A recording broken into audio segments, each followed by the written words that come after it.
So, Junmar Fajardo wins his 13th best player of the conference. So, meron akong mga nadidinig sa social media na kung nandiyan si Greg Slaughter, mako-contain si Junmar. Kasi nag-e-extend ng offensive repertoire itong si Greg at ganun din to si Junmar. Meron ng 3-point shot si Junmar. Meron na rin to si Greg. At saka kung titingnan, mas may outside shooting, mas proficient yung shooting ni Greg Slaughter kaysa kay Junmar kung titingnan natin.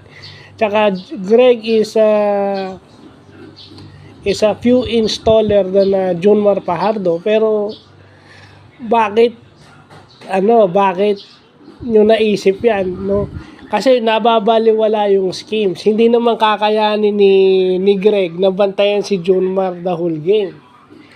Kasi ang mangyayari dyan, Junmar with his experience, mapapaul itong si Greg. At si Greg, ganun din kay Junmar. So, cancel out na agad yon para sa akin.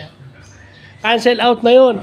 Kung magiging single coverage lagi si Junmar on Greg at ganun din si Greg and vice versa, mapapaul lang yon. So, ang mangyayari is magpapalit ng bantay. At kung magpapalit ng bantay, kaya pa rin dominahin ni Junmar yun.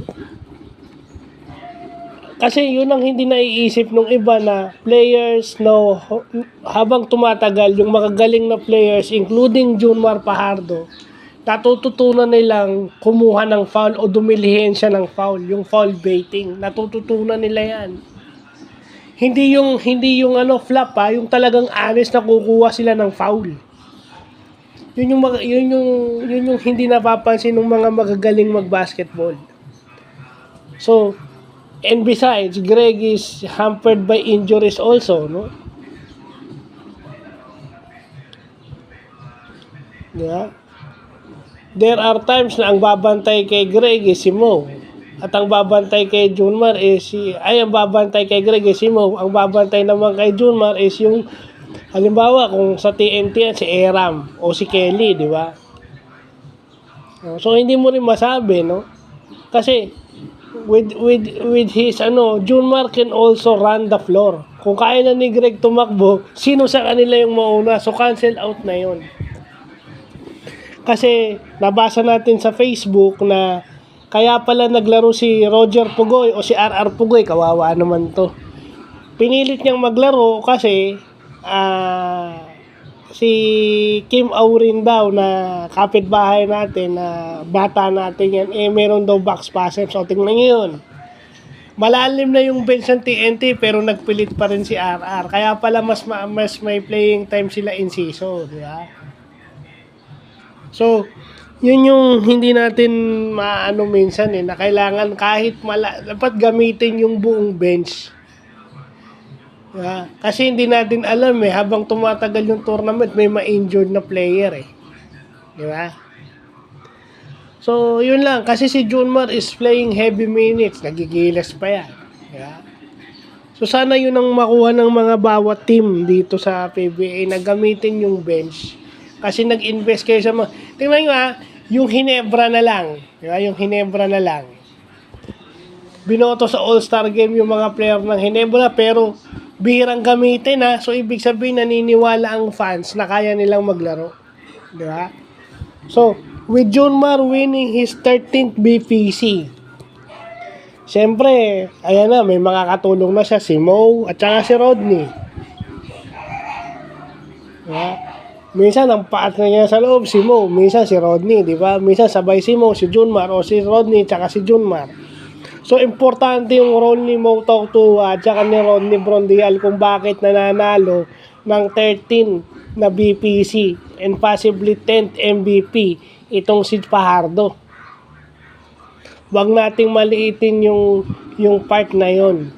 Kasi yabang na lang din ng players yon kapag yabang na rin ni Greg Slaughter yon kapag sinasabi mo kaya niya i-contain si Junmar. gone are the days na magbabantayan kayo. Kasi dati, ano eh, dati, walang zona. One-on-one kayo. Diba? Yung double team mo is aggressive. Ngayon, pwede ka nakalutang. So, yung defensive schemes ng team, you forgot into consideration. Tsaka yung fouls na pwedeng makuha ng player against Fajardo. O yung fouls na makukuha ni... Because Junmar is one of the players that goes to the free throw line a lot. Kaya nga minsan medyo sumasablay na yung percentage si Junmar kasi nasasaktan siya eh. Napapagod siya. Mag-free throw ka, nasasaktan ka na, di ba? Kaya naapektuhan din yung free throw shooting mo.